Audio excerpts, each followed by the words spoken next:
Hello everybody, Mr. Moki back again. We got episode 23 of Yu-Gi-Oh! Vrains this week. And I gotta be honest, the ending of this made me question a lot of things, but I'll get to that. Overall, I think it's a solid duel. Other than Blue Angel, this is actually the first time that we see Go duel by himself without Playmaker. So now we have like another main character who's dueled by himself. Though I'm not sure how well the duel was portrayed because I don't know. The animation was solid. There was no data storm, so I feel like maybe they're learning to be more fluid with their animation style by getting rid of like the little data storm. So maybe they thought it was looking a little too static. That's why they had them move more around and stuff, and like through the city and everything. So that makes a little bit more sense. But at the same time, it I don't know. It just kind of if they're gonna get rid of the data storm completely, I don't know how. I don't know. Maybe I'm thinking too much about it, but you guys let me know what you guys think in the comment section down below. But yeah, so we start off the duel. Like Go has turned into Dark Onizuka. And once again, I'll point out that I am not a wrestling enthusiast. But like I did understand some things, but I don't know. I'm not sure if you guys really um, took well to the whole wrestling idea in the duel.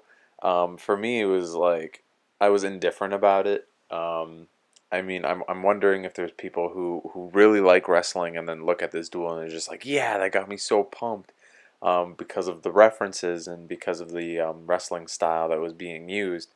But you know, for me, it wasn't like anything to add to the duel.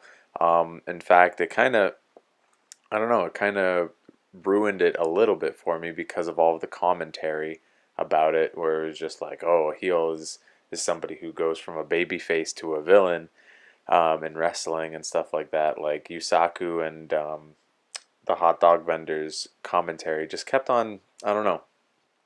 It honestly just took me out of the duel, and it kind of ruined the flow of it. But the animation style was still good.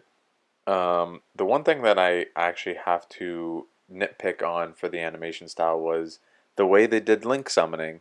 Um, Now I thought they had like a really good way of link summoning when Emma and Yusaku first dueled. And then they had like the monsters turned into like spirals and went into their link arrows and summon. Like that was awesome. Like that was a really good um, animation for the link summon. That was awesome. In this one, they just like the portal opens up and then the monsters go through and then the link arrows like pop up and then there's it's summoned and it was very unexciting. Um, Now I get that Go is not the main character, and that Genome is gonna be like a one-off villain.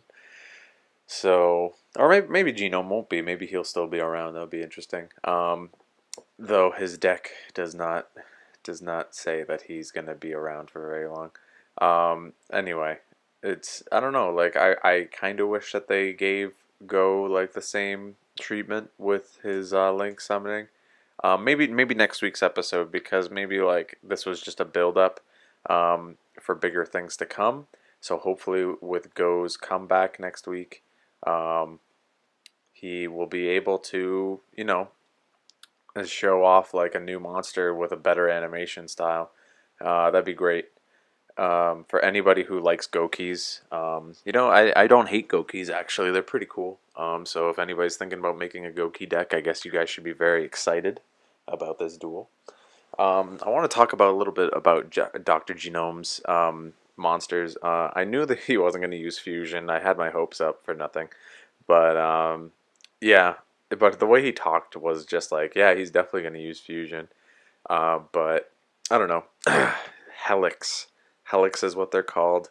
Um, they're pretty interesting. I gotta say they're kind of morbid in design. It's it's interesting because like there's one that's actually named Darwin, and it's like DNA and it's about evolution, and I was just like, whoa, really? Like they went that far? Um, I'm not even. I don't even know if that's gonna be a name in TCG. That'd be interesting to say the least. If we had a monster that was named Darwin, whew, I don't know how many people. I don't know. I don't know. I don't know if that would be a problem. I sure hope it wouldn't be, but who knows? People, Konami doesn't like to take chances, so. But yeah, it was. I don't know. They're interesting in design. Though their effects just like I don't know. They seem pretty bland to me. Um, Especially like those two first monster, like the first monster that was like brought out, and he was just like a giant like fucking mole with a club. I was just like, what the hell is that? Like, how does that? Like, is that a fucking what mole? I don't know.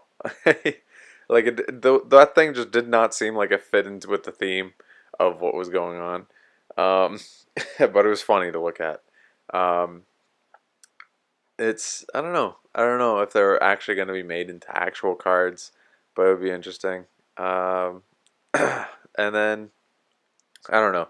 The DNA thing that went on with his like at least with Doctor Genome's link thing, the monsters went through and then the link arrows was pointed and that was the boring part. But then after we seen this spiral of DNA just just come together and special summon his monster, I was like, whoa, that was cool. That was pretty good animation. We learned that Dr. Genome wants to collect all of the DNA to make the strongest thing, I guess. The strongest duelist from all the strong DNA. So he wants Go's DNA and he wants Yusaku's DNA because they're strong. And I'm not sure if that has to do with the Knights of Hanoi's main plan. That would be interesting. Or if it's just Dr. Genome's like little pet project that he's working with on the side. Um, if it's part of the main plan, then we'll probably see Dr. Genome again. If it's just a little side project for Dr. Genome, then he'll probably be defeated here and we'll never see him again. Um, that is my prediction.